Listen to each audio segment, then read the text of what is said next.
Hello दोस्तों, आप सभी का मेरे YouTube चैनल RMK फैक्ट पर हार्दिक स्वागत है।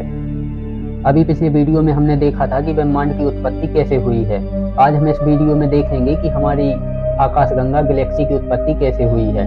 इसके लिए पहले आपको ब्रह्मांड की उत्पत्ति के बारे में देखना पड़ेगा, तो मेरा आप पिछला वीडियो जरूर देखें। डिस्क्रिप्शन में लिंक है, उस पर क्लिक करके आप जरूर देखें।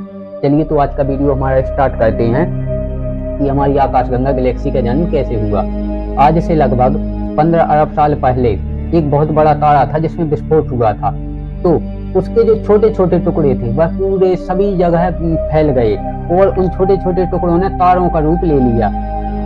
जब वो तारे धीरे धीरे अपनी उम्र उनकी ढलती गई, उसके बाद में जब वो ब्लैक होल में परिवर्तित हो गए, तो आपको ये तो पता ही है कि ब्लैक होल का घनत्व और गुरुत्वाकर्षण बहुत ज्यादा होता है, उनकी घूर्णन गति भी बहुत ज्यादा होती है। तो जब ये तारे ब्लैक होल में परिवर्तित हुए और ये ऐसे ही पूरे ब्रह्मांड में घूमने लगे और इनकी घूर्णन गति बहुत तेज होती है, गुरुत्वाकर्षण बहुत तेज होता है, तो इन्होंने अपनी गुरुत्वाकर्षण शक्ति की वजह से जो जीवित तारे थे और ग्रह थे उनको अपनी तरफ खींचना स्टार्ट कर दिया और खींचते एक सीमा तक ले आए उसको, और यह उन तारों और ग्रहों से अपनी खुद की परिक्रमा करवाने लगे।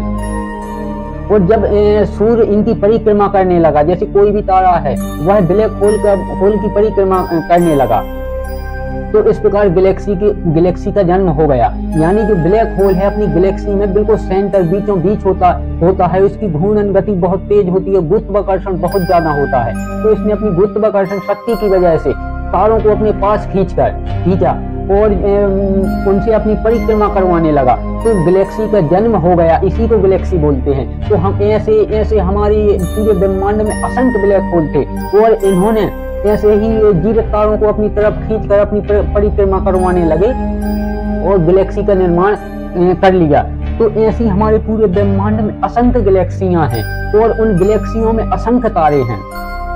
तो आप मुझे आशा है कि आपको बहुत अच्छी तरह समझ में आया होगा कि गैलेक्सी का जन्म, आकाशगंगा का जन्म कैसे हुआ है। चलिए अब कुछ अपनी गैलेक्सी मंदाकिनी के बारे में समझते हैं। तो जिस गैलेक्सी में हम रहते हैं आकाशगंगा में, उसका नाम है मंदाकिनी, इंग्लिश में मिल्की वे, और हिंदी में इसका एक दूसरा नाम और भी है, दुग्ध मेखला। और जो हमारे सबसे नजदीकी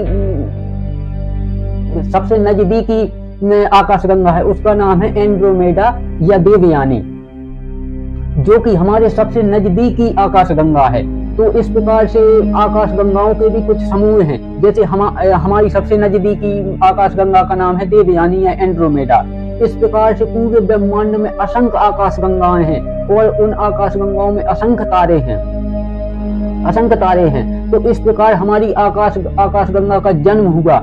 और जब ये मैंने आपको समझाया ही है कि हमारे ब्रह्मांड की उत्पत्ति कैसे होती है और उसका विनाश कैसे होता है। तो जब ब्रह्मांड की उत्पत्ति हुई थी तो उसके 1 या 1.5 अरब साल बाद हमारी गैलेक्सियों का जन्म हुआ। तो उसी प्रकार से जिस प्रकार से उत्पत्ति हुई थी, इसी प्रकार से हमारी गैलेक्सी आकाशगंगा का विनाश भी होगा। तो चलिए, मैंने आपको समझाया कि हमारी आकाशगंगा की उत्पत्ति कैसे हुई और विनाश कैसे होगा। तो मुझे आशा है कि आप लोगों को अच्छी तरह समझ में आया होगा।